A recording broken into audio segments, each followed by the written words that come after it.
Добрый вечер. Вы смотрите программу «Якутия в деталях». С вами Ирина Ефимова. Есть люди, для которых спорт – это медали, цифры и секунды.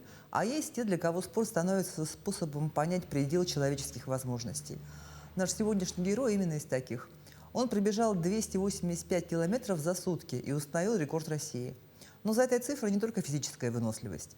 За ней бессонная ночь, боль, борьба с самим собой и путь человека, который однажды решил не останавливаться. Даже когда организм говорит «хватит». Его называют человеком железной воли. Но что скрывается за этой силой?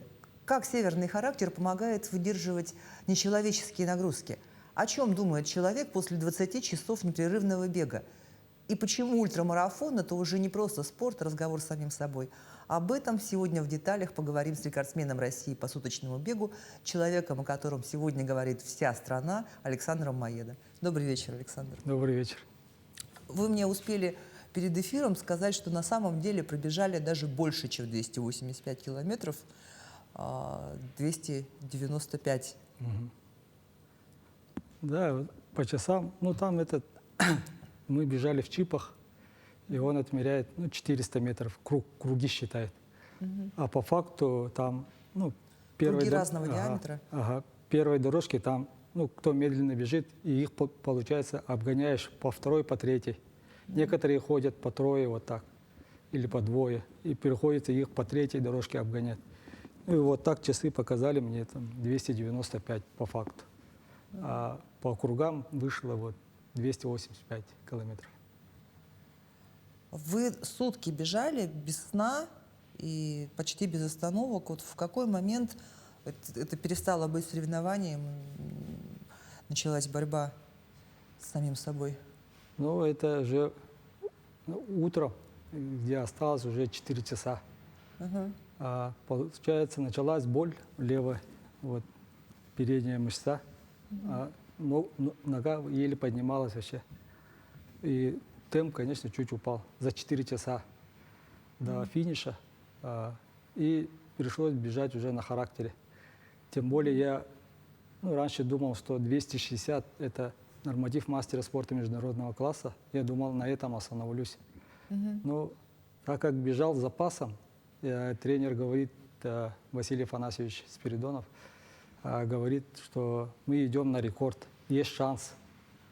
И услышав эти слова, раз я сюда пришел, надо доработать. Боль временна, а триумф вечен. Поэтому вот, опираясь на этих высказываниях, я старался идти до конца, как организм. Но при этом все равно опасался, что травма не обострилась. Вот. Поэтому вот держал определенный темп, то, что вот тренер сказал. То есть вы растянули немножко, да, мышцу, получается? Она забивается. Сутки бежишь, получается, и организм весь в нагрузке. Поэтому вот пришлось вот потом чисто на характер. На силе воли? Да, на силе воли. Я хочу напомнить зрителям, что мы работаем в прямом эфире, и задать вопрос гостю можно, позвонив в студию по номеру 841 12 42 14 39. А вот смотрите, не все же добежали, да? Стартовали наверняка больше спортсменов, чем дошли до финиша. Или все прямо сутки бежали? Нас, мужчин, было 61 человек, а девушек 38, что ли. И вот, у всех разные там, у кого-то травма, например, да, вот. И по ходу вот дистанции у некоторых обостряется вот эта травма, и они потихоньку сходят, массажируют, потом опять выходят и дальше бегут. Вот так. У всех по-разному. У кого как организм покажет. Вот. А у вас еще там пит-стоп был, да, как на гонках с переобуванием? Расскажите. Я сначала побежал в карбоновых кроссовках. Потом, тяжеловато было что-то, и пришлось мне переобуться. И я за круг до переобувки я сказал: подготовьтесь, обычные кроссовки мои, тренировочные. И они, моя команда, кто меня вот кормил, вот они приготовили стул и сразу эти кроссовки вытащили и сразу подготовили. И я сразу забегаю по ходу, поднимаю ногу, не и дальше бегу, короче, за секунду там, и дальше иду. И ноги почувствовали такое облегчение после этого переобувки. И я начал, уже спокойно же, уже мысли же другие были. А карбоновые кроссовки считаются же Они типа, для быстрого бега для быстрого обычно. бега. обычно. Но я хотел попробовать тоже эти. Это же опыт мой, все равно проверить, как они поведут себя. Но оказывается, здесь не работает. Это не марафон, не быстрая гонка. Здесь главное это выносливость. терпение, и выносливость. То есть это важнее, чем, Да. чем скорость. На сутках это важнее. Это же первый раз вы бежали сутки? Да, это мой дебют первый раз. Вот, поэтому это ничего не знал. Но главное, тренер верил в меня. Сказал, у тебя все получится. А сколько вы тренировались перед этим? А получается, вот после Аймякона, как выступил, неделю я переменно отдохнул, восстановился. После марафона Ага. вот этого зимнего? Ага, супермарафона 50 километров, да. После этого я неделю отдохнул, и потом тренер сказал, надо попробовать на сутки. Я сначала думал, может, не надо. Он говорит, верю в тебя, у тебя все получится. Должны сделать международника. Вот. За это Василию Афанасьевичу выражаю свою благодарность, что верил в меня и настроил. И мы начали, вот с февраля же начали объемы наращивать, готовиться. То есть, получается, вы ехали туда не побеждать, а ехали с целью выполнить норму Да, мастера спорта международного Ага. класса, да? А норматив был 260 по новому вот сейчас закону. А было 253 до этого. Поэтому я хотел уверенно сделать 260. И у меня же в феврале же было в голове, что я должен пробежать минимум 260. Настрой такой был у меня же боевой. Вот. А то, что вот вы победите, это то, что потом- рекорд установите. Я вот сутки разделил на 12 часов, да, наполовину. Половину я должен был минимум пробежать 150 километров примерно. Тогда я могу на что-то рассчитывать. Ага. И получается, я первую половину пробежал где-то около 150 километров, и вторую половину, чуть медленнее, конечно, но вот за 4 часа тренер сказал, что у меня шанс даже побить рекорд России. Поэтому вот эти слова тоже очень помогли настроиться. Раз пришел, надо работать до конца. Все равно запас еще был. Ноги болели, но это надо было просто дотерпеть до финиша. И я могу это сделать. Вот. И тренер начал уже меня сам уже вести, уже подсказывал, кормил меня тоже. Вот. И На бегу вы ели или останавливались? не, все это делается на ходу. Вот. И тренировки мы делали зимой, уже на ходу тоже кушал я здесь в Триумфе. А что ели? Батончики какие-нибудь там или Я полноценные какой-то протеиновый что-то, да? это гели изотоники. Специальное спортивное Да, специально. питание. Это быстрые углеводы. И помимо этого еще мы приготовили еду, углеводы, макароны, рис, там, рыба, даже кашки быстрого приготовления тоже купили. Вот. И бульон, оленина. Моя семья там отправила рыбу соленую и оленину. Мы там за день уже приготовили еду, уже все подготовили, бульон, еда, там все уже подготовились конкретно. Нет, если на бегу, это же не вилка с ложкой, это же там, наверное, как космонавт тюбик, да? Маленькая тарелочка и ложкой. И с ложкой? И вы бежите, да. и ложкой? Бегу и вот так кушаю. Иногда просто вот так это кушал. Тоже это. Вот. И также я пил этот кисели, регидрон, вода. Вот. Тоже солевой баланс поддерживал все время. Вот. Примерно так. А получается о том, что вы рекордсмен, вы узнали до финиша еще, да? Ну, Или да, как? я уже с запасом уже сделал 283, и я думал, все. Но они сказали, еще надо, еще. И ну, пришлось все там 2 минуты, там сколько минут осталось. Ну, я доработал просто до конца, до финиша, до свистка, как говорится. И вот когда свисток прозвучал, и тогда вам сказали, что вы установили Да. рекорд России, да? Ага, рекорд, и они посчитали и сказали 285-211 метров. Вот.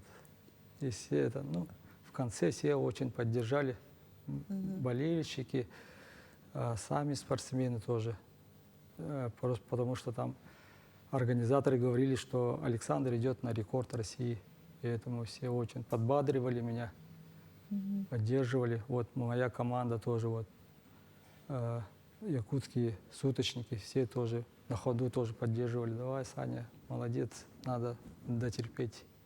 Вот. А когда вот этот свисток прозвучал, и все, то есть внутри что было? Счастье или какая-то вот пустота какая-то? Нет, Или счастье, чувство, что счастье, выдохнуть что можно? мы это сделали. Да, оказывается, мы можем. Радость. Вот. Но вы до этого сутки вообще не бегали никогда? Нет, первый раз. Первый раз. Ага. А самое длинное сколько бегали? Ну, на тренировке 70 километров. 65-70 километров бежал. А по часам? Где-то около 6 часов. Около 6 часов. Ага. В одном темпе, спокойно. Главное, это здесь терпение. А вот от марафона в чем отличие вот этого ультрамарафона? От марафона, ну, марафон-то он быстрый, скоростная, как говорится. А тут именно это терпение, характер. Вот терпение, вот медленный темп, но он целые сутки зато. Надо терпеть определенный темп. То есть те, кто быстрее бегут, они могут с дистанции Да, сойти, вот да? ребята, ага, которые вот со старта стартанули, они потом просто сидели там, выложились на первых вот 12 часах. Вот парень с Тувы был, он был лидером. Начал очень быстро. Вот, потом после 12 часов он уже подсел уже конкретно. Даже там он сидел. У меня вот ночью вот именно, не знаю, открылось второе дыхание, что ли. Я вообще легко бежал, ничего не болело. И в это время я всех начал уже обгонять своих лидеров. И потом сделал еще запас, и потом уже спокойно в том же своем темпе также опять просто начал идти. А о чем вы думали, когда бежали? Ну, в первую очередь думал о тренировке. Вот то, что я вот прошел, ну, свой спортивный путь. 9 лет я тренировался, с 2017 года. Тогда мне было 34 года. Вот все это, ну, то, что вот прошел все соревнования, все этапы, вот, все дистанции, да, вот это мне вот передавало силы. И во-вторых, семья, то, что вот, ну, постоянно на сборах семью оставляю. Вот, до этого тоже был на сборах 1 месяц. Вот. Они все равно переживают за меня, болеют, дети мои тоже. Вот сын говорил, ну, спрашивает его, что папа когда приедет? Говорит, папа выиграет и приедет, говорит, спокойно, отвечает. Уверен был, да? Да, и у меня вот, ну, тоже ответственность какая-то, вот, ну, после этих слов тоже. Не хотелось бы так просто, ну, пустым приехать. Надо что-то сделать невозможное. Вот. Все это придавало силу. И вот мой этот клуб беговой, У меня свой клуб есть. Вот мои ребята меня поддерживали постоянно, следили, мониторили все сутки вот эти. И вот вся республика болела за меня, поэтому я не мог просто, ну, так отнестись. А это же ответственно же отнесся. Родственники, родные, все болели, друзья. Был же наверняка вот момент какой-то на дистанции, когда организм уже сказал: все, хватит, я Нет. больше не могу, я больше не побегу. Нет, такого не было. Не было? Не было. Ага. Вот просто вот за 4 часа вот, ну, травма, и это, нога болела из-за этого просто это. А так такого не было. Ну, психологически я был готов до конца идти. Поэтому такого мысля даже не было, что остановиться, просто сдастся. То есть, а вот с осознанием что происходит, когда вот ты 10 часов, 12 часов, 14 часов бежишь, бежишь? Ну, я этот себе, там бежишь, получается, в стадионе 4 часа в эту сторону, а потом 4 часа обратно. И я чисто зацикливался на этом, на 4 часа.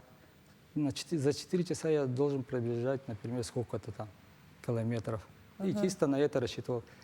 Первые 4 часа, потом вторые 4 часа. Целые сутки я не думал так. Вот чуть-чуть вот так по 4 часам я думал. Должен это 4 часа отработать, потом следующие 4 часа, вот так, вот так, вот так. И итого 24 часа вышло. Ну, тоже себя там. Ну и психологически. стадион, наверное, этот за сутки вы изучили вообще и запомнили до каждого рекламного щита, нет? Или по сторонам не смотрели особо? И там интересно, это табло было, большое табло, и там все, ну, просвечивается. Все эти, кто сколько пробежал там, все это, ну, на табло отражается. А, выводится Да. сразу информация Да, вот с этого. информация, после ага. этого. Сколько-то вот Маеда пробежал там, сколько-то 200 километров там и так далее. Вот. Там все сразу, каждый круг выходит. Поэтому смотришь, ага, примерно вот так. За 12 часов я пробежал столько-то, например. Вот все равно. А когда вот нога заболела, не было страшно за здоровье свое? Ну там уже оставалось 4 часа. Всего-то ничего. Да, всего-то ничего. Пробежал 20 часов и осталось 4 часа, надо терпеть. Ну еще в конце я уже еще ускорился, ну, несмотря на боль. Вот. Ну, хотел максимально, ну, отрыв сделать еще от рекорда. И получается, около 3 километра запасом сделал рекорд. А обезболивающее можно во время бега было принимать? Или это... Ну да, принимает, ага. Вы не принимали? Я не принимал, терпел. А вот откуда берется вообще такая выносливость? Это характер, воспитание, север это? Что это вообще? Жизненные испытания какие-то? Ну, в первую очередь дисциплина. Дисциплина, характер, ответственность. Вот это все. Человек закаляется, вот соревнования, например. Вот Эймякон тоже мне дал очень большой такой, ну, закалил характер, как говорится, мороз. Вот. После этого, ну, я от погоды не переживал, какая там будет погода, дождь или что, или снег. От этого я, ну, не думал. Бывало и похуже, как говорится. А так повезло как бы с погодой, да? Ну, погода была, ну, пасмурная. На второй день уже вот, ну, начал уже это, ну, жарко. Вот. Уже на второй день я начал обливаться водой уже. Ну, потому что жарко, мышцы тоже. Их надо чуть холодной водой освежить. А вы же профессиональный спортсмен вообще изначально, да? Сказали, что вы закончили физкультурный. Да, физкультурный, ЕГУ закончил. Вот по другой профессии. Я специальности тэквондо. Тренер по тэквондо. А почему вот в какой момент, почему решили поменять тэквондо на легкую атлетику? тайквондо, ну, после тайквондо я еще занимался ушу саньда. Там занятия проводились вечером, 7:30.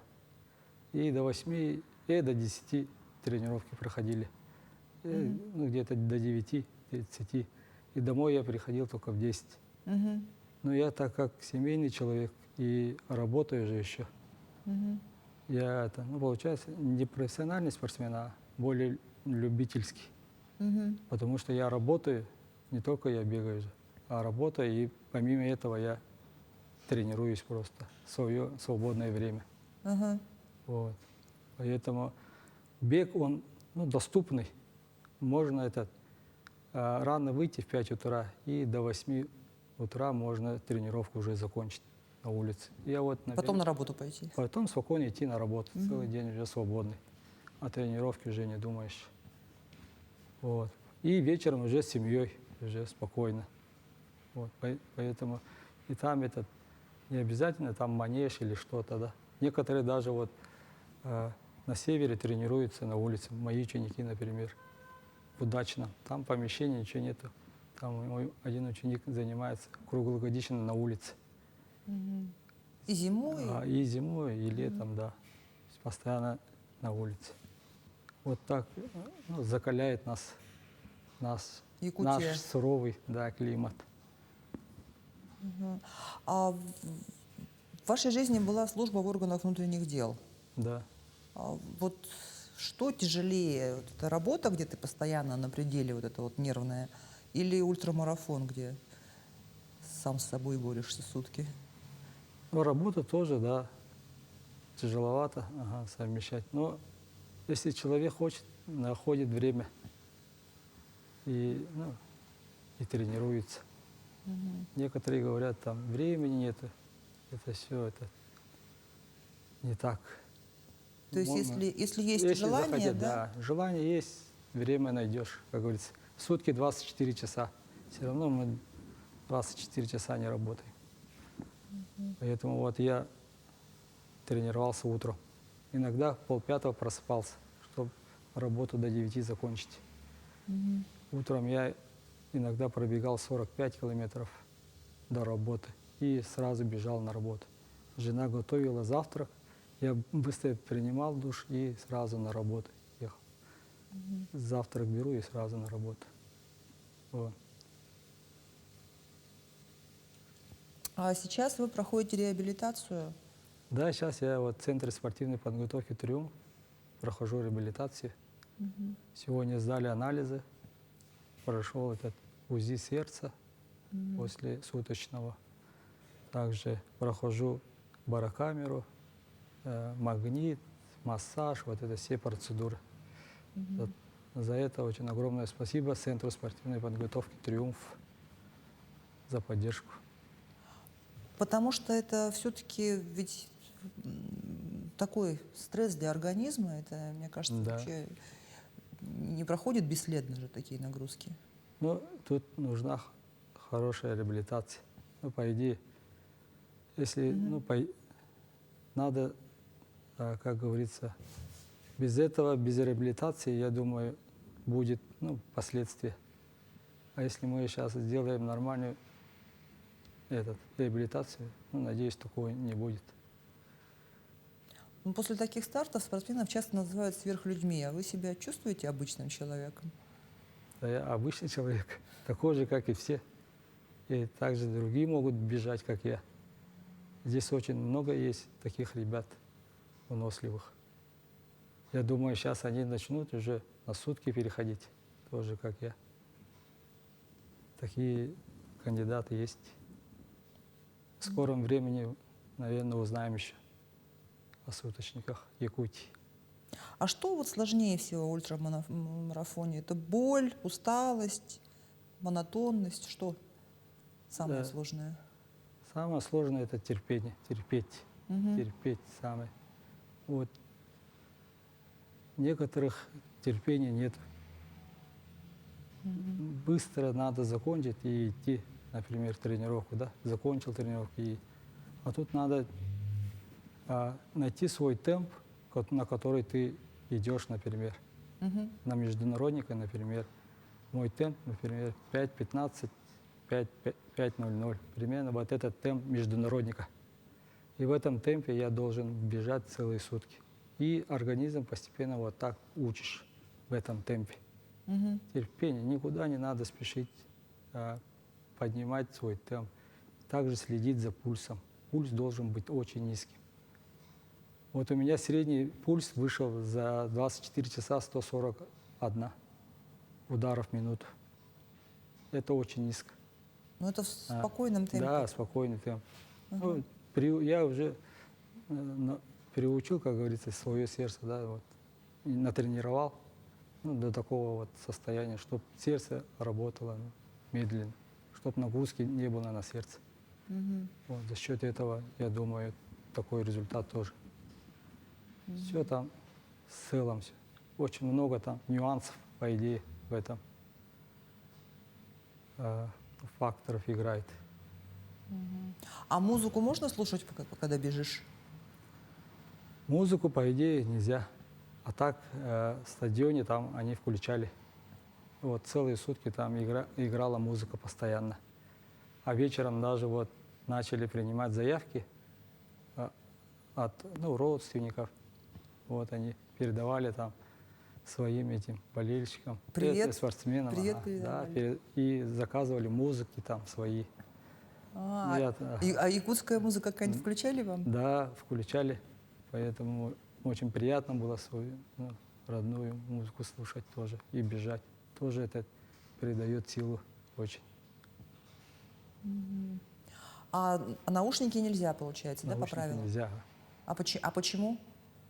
Но на официальных стартах не разрешается по положению. Ну и там, получается, заявки по заказам, да, как такое радио небольшое, да? Да. Ага.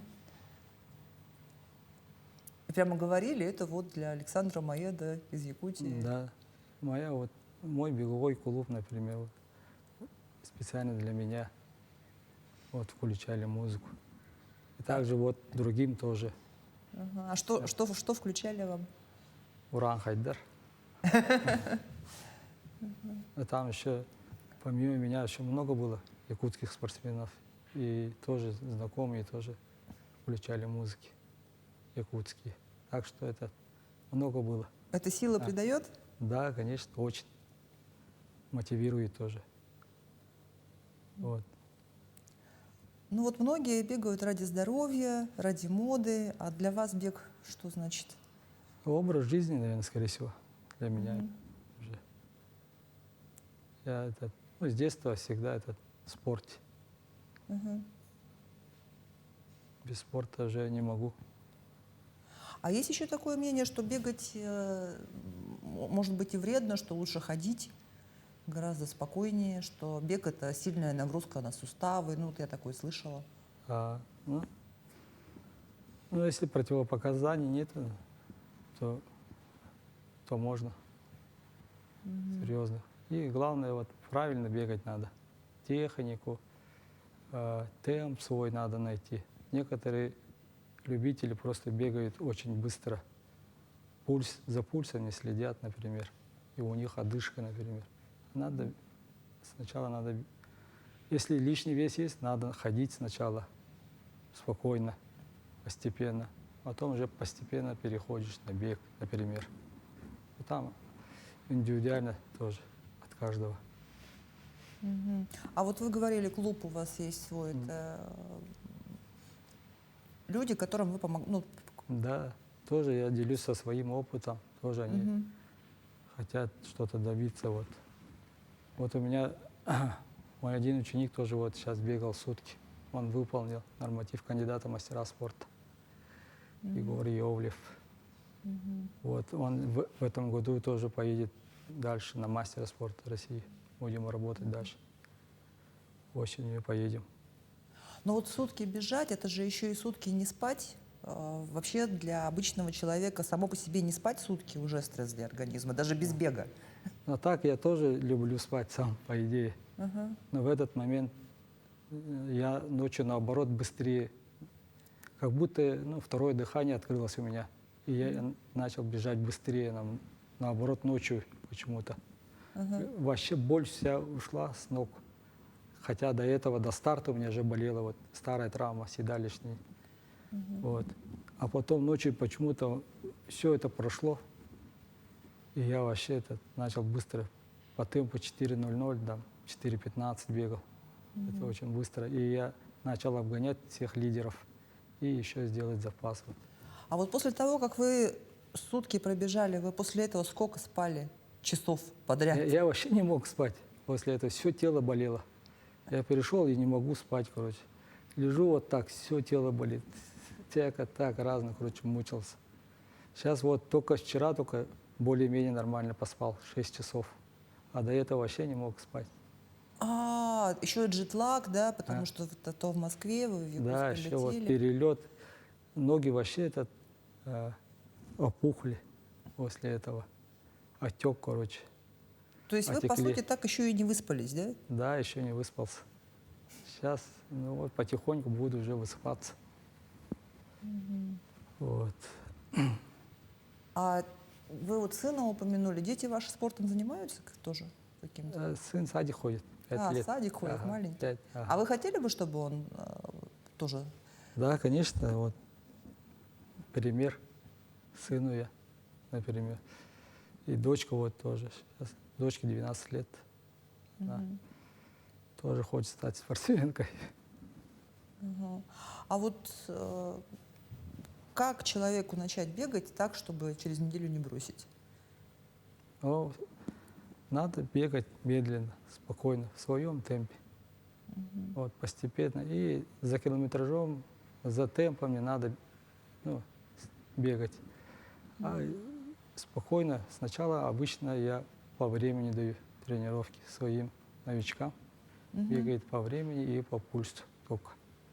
И вот так они постепенно, они вот так уже привыкают в свое тело. Тело привыкает постепенно. Вот так они начинают любить бег. Из-за неправильности вот они не любят, некоторые любители. Вот после рекорда России теперь что дальше? Но мне надо сейчас подтвердить мастера спорта международного класса, потому что по новым нормативам надо это подтверждать еще. И еще придется мне сейчас на Кубок России поехать осенью. В числах где-то 18-19 сентября будет в Череповце. И мы туда поедем. Еще сутки бежать. Ага, еще раз проезжать на международник. Минимум 260 надо сделать тоже. Вот. Но вы сами ожидали, что вы станете чемпионом и рекордсменом? Ну, я думал, что я сделаю 260 километров. В этом я был уверен, потому что я уже был... У меня настрой был уже такой. Заранее, пока еще только даже не начал тренировку, я уже на это же в голове же психологически же подготавливал свое сознание. Все идет от головы же. Как ты себя там настроишь, так и будет. Вот. И вот сейчас тренер говорит, может нас сейчас же санкции были же, да? Российские спортсмены не выезжали за пределы России. Сейчас вот потихоньку уже разрешает, может, говорит, разрешат выезд на чемпионат мира. Вот.